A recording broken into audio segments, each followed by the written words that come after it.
دې سره متعلق یو مسله ده په دې زمانه کې چې مسله تعویذ ورته وایي. تعویذ موږ چې ورته تعویذ وایو نو دیات ساتئ چې دلته کې یو درې الفاظ استعمالیږي. یو ته وایي تمیمه، یو لفظ دی تعویذ، او یو لفظ دی رقیه، دم چې ورته وایي. تمیمه د دې الفاظ شته دی او تمیمه تفصیل نه قطع نه ده، لنډ مونږ مطلب د دغه وایم چې تمیمه هغه وخت کې څه ته ویل کېدل او د هغې ډېر صورتونه دي. المفصل فی تاریخ العرب وغیره د تاریخ عربو چې کوم تاریخونو کتابونه دي هغې تاسو وګورئ او څه مونږ څخه دلته ډېر زیات لیکلي دي. یو دمه غوندې رساله راځي عربو نه مسله تعویذ په نوم باندې ډېر یو جامع رساله ده د دومره غوندې حجم کې، لیکن د تعویذ په مسله باندې د ټولو د تفصیلي رساله ده. نو په هغې کې تاسو ملاو شي. تمیمه څه ته وایي؟ څه د بعدې دانې لکه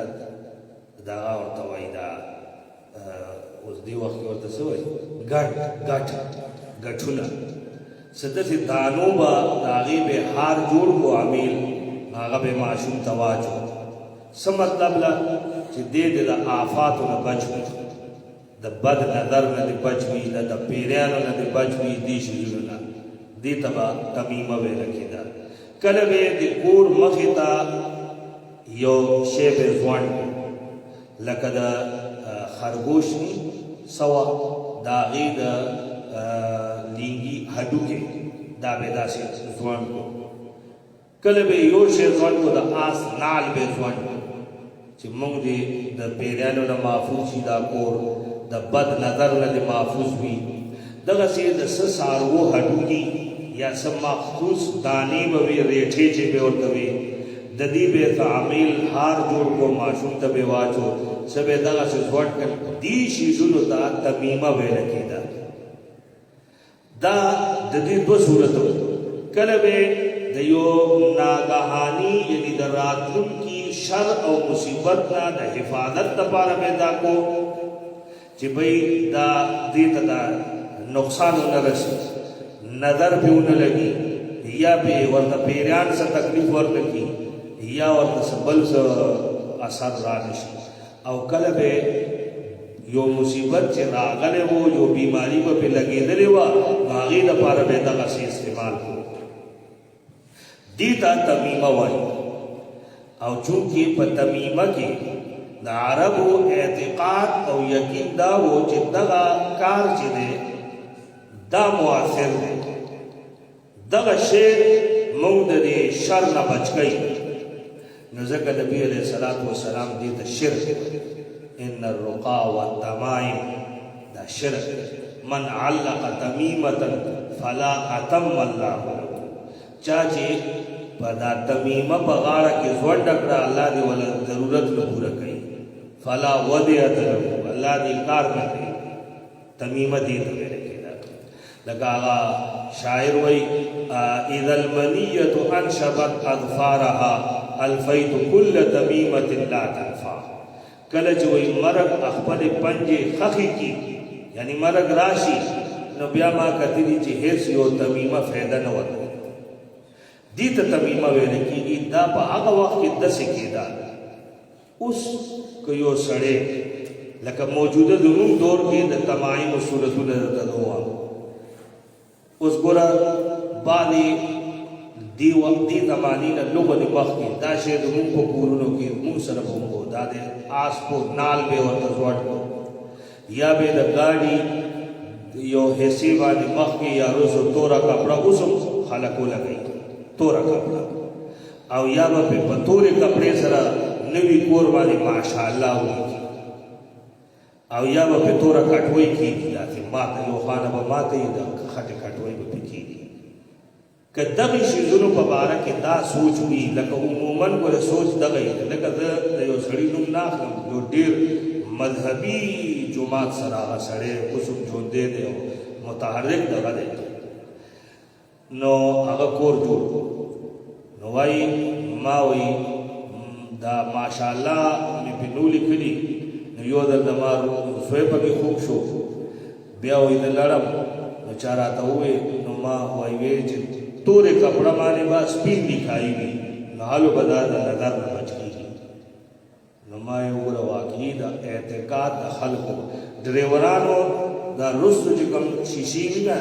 رستو نظر چورته راځي دې سره یو هار باندې ځوان کړي وي هغه کې د ریټې دانی وي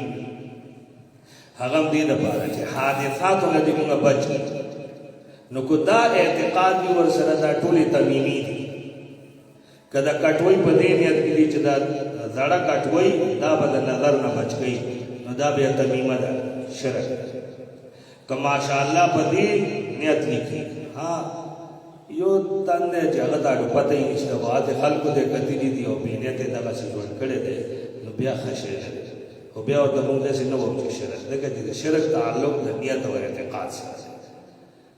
نو دا د تمایم صورتونه دي اوس دویم شی ما درته وی هغه تعویذ دی تعویذ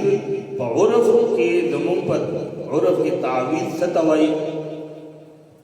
او حقیقت د تعویذ سره منی حقیقت د تعویذ سره چې الله نه پناهي غوښتل او دغه ټکی ویل په خلا باندې چې هغه کې د الله د پناهي ذکر وی لکه شریعت مقتدا حکم ہے ہر مسلمان په کومه درجه کې چې دی یو مسلمان بعض اوقات موږ د الله د رحمانیت نه مایوس شو چې که چاته وایي چې دا شی ته ځان سره وایي وایي زما ویل او ستا ویلو کې فرق دی که نه دی الله ته د ټولو ویل دغه دی او چې کوم د الله نه لوګونې لري د هغه وینا خو الله د نوره خوږه ده نو دا هسې یو د شیطان مغالده ده چې زما وینا او ستا وینا کې فرق دی نه وینا خو پکار ده موږ به د وینا مکلف یو نو هغه څه دی نبي علیه السلام چې کوم اعمال وو د هغې نه موږ ته چې کوم د تعویذ اصل حقیقت معلومیږي هغه څه دی اعوذ برب دا درې سورتونه دي آخري نبي علیه السلام به تر هغې پورې نه وو د کېدو چې تر څو به دا نو ویلي او په ځان به بیا پوکلي دي درې ځله به یو ځل به ووي بیا به په لاسو وکړل چې لږې لږې لاړې به د لاسو نه رالې بیا د بدن په کم ضیا پورې لاس رسېدو نه وبې او درې ځله به دا عمل کو بیا نبي علیه السلام آیت الکرسی لوستل ویلي دي د شیطان نه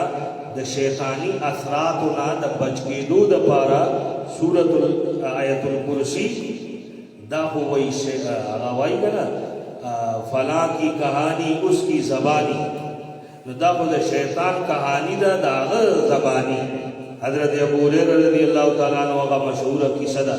چې هغه نبی علیه الصلاۃ والسلام د غنیمت د مال سوکۍ لپاره مقرر کو چې ته به د شپې سوکۍ کې یو سړی راغی سیدنا اړخ تکړل دراونی نو د دې زبانی باندې عذر وکړو چې مال ضرورت دی او د مجبورې باندې پرېښودو بله شپه بیا راغی بیا یې حضرت ابو هریره ونیو او بیا یې ورته آوازاري وکړه بیا یې پرېښودو په نبي علیه السلام ورته ووایي چې هغه د شپې والا د ملګري دې څه وشول نو وایي یا رسول الله او داسې راغی نبي علیه السلام ته به الله د وحي په ذریعه ویلي وایي راغی او بانې وکړه وایي دی به ډېر بیا راځي بیا په درېیمه شپه راغی بیا یې ورته ډېر بانې وکړې حضرت ابو هریره ورته وایي چې نه ته دروغ وایې وایي یو خبره درته وکړم د شیطان نه د بچ کېدو یو چل درته کومه نو صحابه خو حریص وو اعمالو لپاره هغې ته خو هر وخت کې د خپل آخرت هغې فکر وو دا یې چې واورېدل چې د شیطان نه د بچ کېدو ګور درته کومه وایي څه وایي آیت الکرسي چې کله ووایي نو شیطان به درنه وتښتي په دې یې پرېښودو نبي علیه السلام ورته وایي د هغه د شپې د ملګري دې څه ووایي یا رسول الله داسې راته ووایي نبی علیہ السلام ورته چې د دروغجن خدا خبره بالکل رښتیا کړې ده او هغه ابلیس دا درې شپې تاسو ته راته نو ګوره آیت الکرسي تعویذ دی خو تعویذ څه معنا چې په جبه ووایه سهار ووایا ماښام ووایا آخري صورتونه نبی علیہ السلام وایي سهار ماښام کې درې درې ځله ووایي هر بت پسې آیت الکرسي آخري صورتونه یو ځل ووایي دا دا تعویز دی د دې دغه اصل تعلیم دی چې کوم موږ ته د شریعت تعلیم دی خو په اصطلاح کې تعویز څه ته وایي مکتوب ته وایي مکتوب لیکل شوی شی د هغې بیا دوه صورت دي د هغه مکتوباتو دوه شکل دي یو دا چې چاله دې ولیکو او هغه له ورکې د سټلو دپاره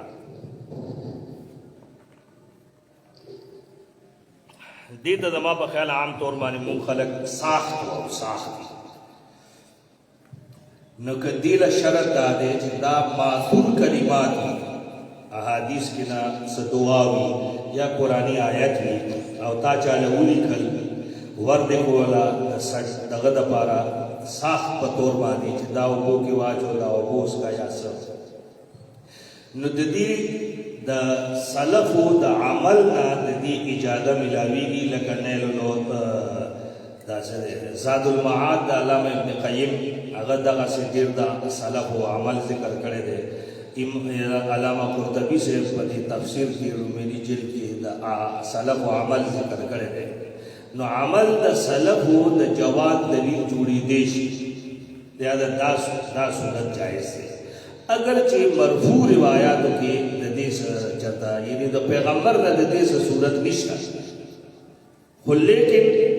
جایز به وي او دا به ورسره شرط وي چې دا سبب من الاسباب دی اصل خدا او چې ته د دې بیماری لپاره دوا دغه خو خدا کله الله په دوايي باندې یو شی له شفا ورکی او کله ولا په ساخت باندې شفا ورکی شفا په دوړو صورتونو کې الله ورکی چاله په دغه سره لیکلي دوايي سره او د چا په تقدیر کې په ساخت سره لیکلي وي خدا وقتی نه غړي ځنی به غړي سبب ته غړي د اسبابونه نو ساخ استعمال جائز دی دی باندې د سلف او عمل شته د مکتوب دویم صورت دا ده چې ته چاله لیکلي کلمات ورکې او هغه دې په غاړه کې ځوړ کړي چې موږ عام طور باندې دې ته تعویذ ویل کېږي نو یاد وساتئ دلته بعض خلک چې هغه علی الاطلاق تعویذ ته شرک وایي علی الاطلاق مطلقا وایي تعویذ شرک نو هغه استدلال د هغې روایاتو نه کوي چې چرته تمیمي ته شرک ویل او د تمیمی ځان له مفهوم و چې ما لومبې دغه دې لپاره د تمیمی هغه مفهوم تاسو ته بیان کړو چې هغه یو ځان له شی هغه یو بیل شی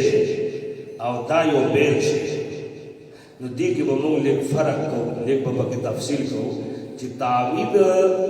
غاړه کې ځونډولو دپاره یا مټې سره د تړلو دپاره د دې به دوه صورته وي کدی کې د غیر الله پناهي و لکه عام طور باندې پکې د فرعون او د حامان د دې نمونه لیکلي نو دا خو شرک لکه دا خو د اعوذ بالله د مقصد نه خلاف دی کله په تعویذ کې چې کوم ټکي وي نو هغه مبهم الفاظ وي چې د هغې مطلب نه معلومیږي یا پکې هندسي لیکلي وي داسې نو دا صحیح نه دي او دویم صورت